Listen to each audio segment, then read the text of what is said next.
have you ever wondered if social media is bringing us closer together or pushing us further apart? It's a thought that keeps me up at night. We live in an age of unparalleled connectivity.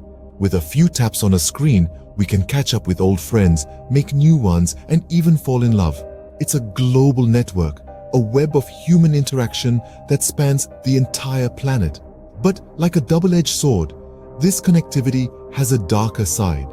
Imagine a world where every like, every comment, every share is a tiny hit of dopamine, a chemical high that keeps us coming back for more. It's addictive by design, and it's easy to get caught in the trap of digital validation. And then there's the fear of missing out, the constant comparison, the disconnection from real, tangible experiences.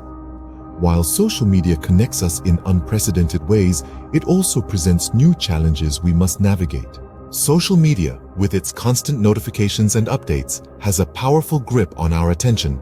The platforms we use daily are engineered to be addictive, tapping into our brain's reward system.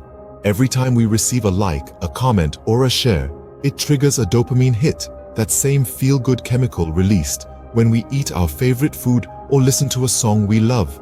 This dopamine rush keeps us coming back for more, constantly checking our devices for the next digital validation.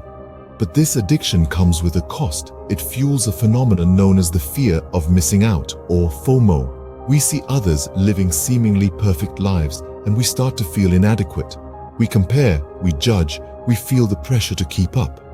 And the more time we spend online, the less time we have for real-life interactions, for genuine human connection.